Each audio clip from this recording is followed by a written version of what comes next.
Hello guys, magandang hapon sa inyo lahat. Katapos ko lang kumain ng tanghalian. Alisin ko muna to.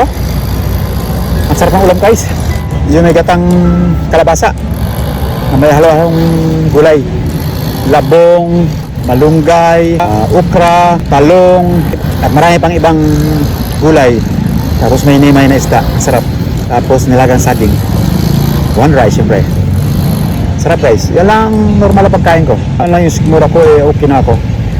Para lang hindi magugutom ang yung tatay John. At ma-maintain ko ang aking physically fit na katawan. So, yun guys. At salamat sa inyong panonood sa aking vlogs. At ako'y natuwa na kayo lagi sumusubaybay sa akin para dumami ang aking mga views. Ito na lang ang aking trabaho ngayon. Kinakarir ko na. Dahil nga wala pa tayong trabaho at hindi tayo natanggap sa trabaho. So, wala tayong choice. Yan ang gusto ng malika na hindi mo tayo magtatrabaho. Hiningi man natin, hiniling natin, hindi tayo napagbigyan pa. So, hintay lang tayo. Baka dito sa pagbablog, dito tayo umulad at umasinso, di ba? Sa tulong nyo rin mga kabayan. So, samahan nyo ako sa araw-araw ko pagbablog, morning, evening, and everyday. Lagi lang supportahan ang iyong tatay John sa mga oras na ako nagpa-vlog. At ako'y nandito lang sa downtown. At ako'y manonood dito sa mga kaganapan dito sa downtown na mayroon ditong food cart, something like that. Up to June 30 ang kanilang palabas dito sa downtown. So, hello guys, kaya mayroon akong talokbong dahil ang init guys. Ang init. Wala akong sombrero. Kasi pag nagpunta ako ng Jumaa, di ako nasa-sombrero talaga. So, sa sobrang init, ay tinali ko na lang yung panyo ko sa ulo ko. Wapo naman, di ba? Mamaya alisin ko na pagka hindi na gano'n mainit. Dito ako sa park guys, dahil dito ako lagi talaga nag-standby pagka tulad dito mainit, tapos walang hangin. Tama mo, walang init yung mga dahon, no? Grabe ang init. Init ang araw, init ang paligid. Yung lupa okay lang, normal lang. Hindi katulad sa Middle East. Pag nagsama-sama, init ang araw, init ang paligid, init ang lupa, init ang planta, at saka init ang ulo. Ay nako, para mabibiyak ang katawan mo sa sobrang init. Head to foot ang yung pawis. Pero dito okay lang, pawisan ka rin konti. Pero tamang-tama lang ang init dito guys. Kayang-kaya pa naman. So ito guys, at ito tayo sa upo muna tayo dito. Ayan, makintab na upuan. Kasi magkukwentuhan muna tayo guys. Siyempre, namimiss ko na kayo guys. Araw-araw nagbablog, namimiss. Kinakarir ko ng pagbablog kasi nga guys, wala tayong ibang libangan kundi ito lang, diba? Ano tayo, palipas oras ka nga. Hindi naman pwedeng umuwi tayo agad sa kwarto. Ang init. Anong gagawin mo doon? Maggulong-gulong ka sa kama. Sarap ang gulong-gulong doon kung malamig sana. Kaso wala naman akong kasama. Walang katabi. Tanging yung 3 unan lang. Kaya yung tuhod ko nagpang-abot dito sa noo ko.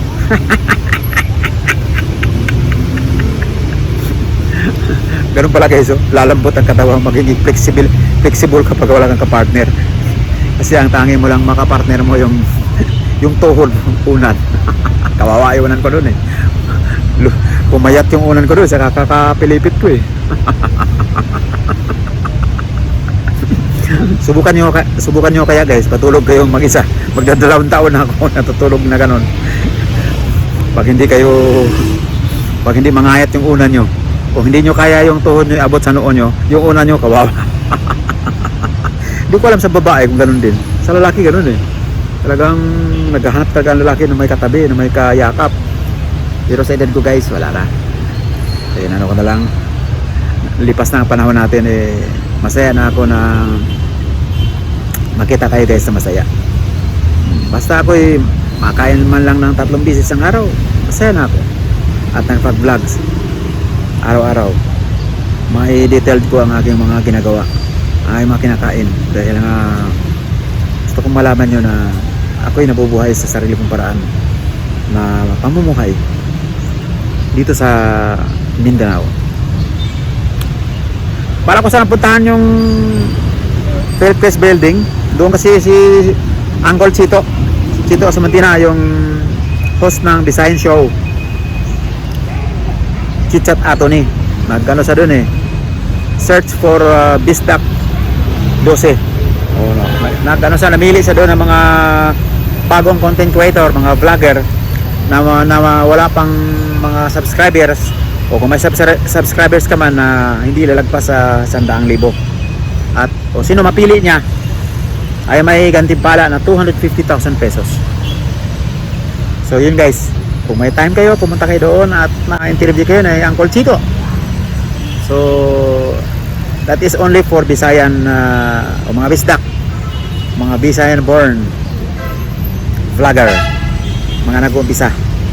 Kasi Bisayan dialect o Bisayan language ang salita doon. So Bisaya ba? Bisaya, pure Bisaya yun.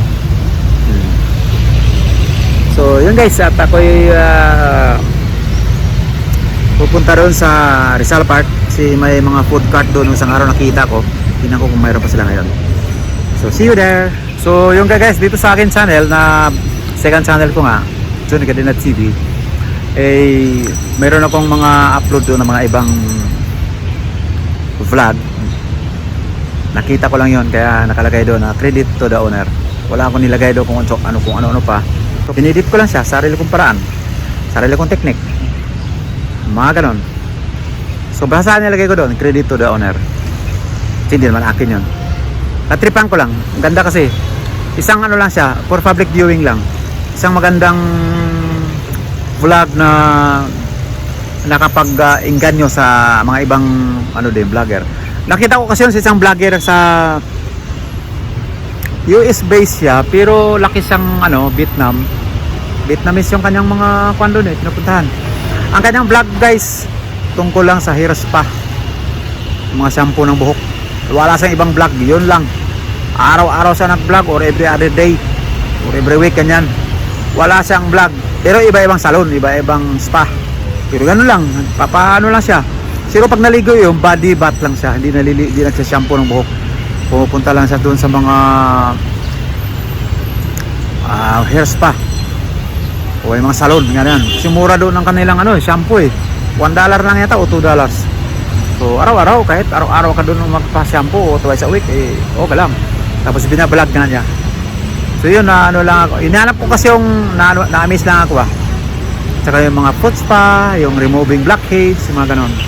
Hinahanap ko yung vlogger na Indiano na nag-viral, na may 2 million views. Ang ginawa niya ay tumitig lang ganyan sa camera. Hindi siya pipikit-pikit. Nagluluha na lang yung mata niya Akala ko picture yun Pero daming views, wala kasing sinabi, wala kasing salita. Hindi ko na makita Hindi ko na mahanap. Dumaan na sa yung sa YouTube. Nagkaroon lang siya ng algorithm na dumaan doon. Na-click ko siya, hindi ko lang na-save. Yun yung hinahanap ko. Paano nag-viral yung vlog na yun Ilang lang yun, seconds lang yata yun So nag-try ako ng paano hindi ka makapiright. Diba sa mga intro, diba yung mga intro, meron akong music na kinapture sa ibang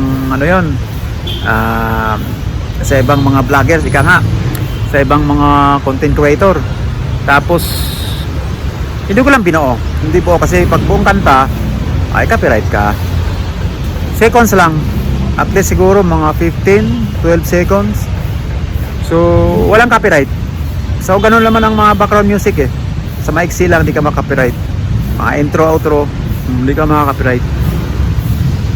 Tapos lagyan mo lang siya ng pagka-video siya na may pag-aari na talagang siya, ilagay mo lang doon, i-credit to the owner. Kasi yung kita naman doon mapupunta din sa kanya Sa channel mo lang pinalabas, pero mapunta sa kanya.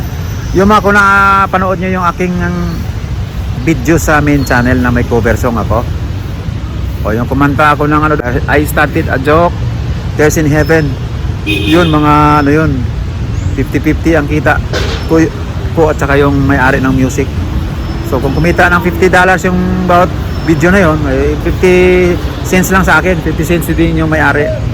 Ang ganon. Makipag ka doon, makipag deal ka doon.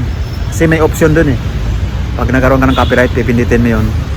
Tapos kung anong gusto mo, i-mute niyo yung music, makihati ka o ibigay mo sa kanyang buo. Meron ganun eh na ayaw ibigay sa iyo yung kalahati or ano. Yung Hotel California, subukan yung i-download yan. 100% ang mapunta yung kita monetization doon sa may-ari. Hindi sila madamot, hindi sila nagbibigay ng porsyento doon sa mga nangungupya or nangihiram ng kanilang music. Masyado silang madamot, hindi sila nakikipag-share. Yun na ko napansin ko sa mga ibang sikat na mga singer. Pero may iba, binibigyan ka ng pagkakataon porsyento. May mga ibang continent na mahigpit din, na pinagbabawal kunin yung kanilang music, kanilang, o gawin mong background music yung kanilang kanta. May mga ganun. May option kasi doon, daming option doon. So, nasa iyo yun. Kahit hindi ka kumita naman, basta doon sa channel mo, maraming nanonood, mahahatak na rin yung ibang video mo. So yun lang guys, yun lang ang in-inform ko sa inyo guys para di kayo maka-copyright. So yun lang mula vlog susunod ito, nasiyang kayo mag-like, mag-share at mag-subscribe sa akin channel John Cadana. Peace! So yun lang mula vlog susunod ito, nasiyang kayo mag-like, mag-share at mag-subscribe sa akin channel John Cadana. Peace!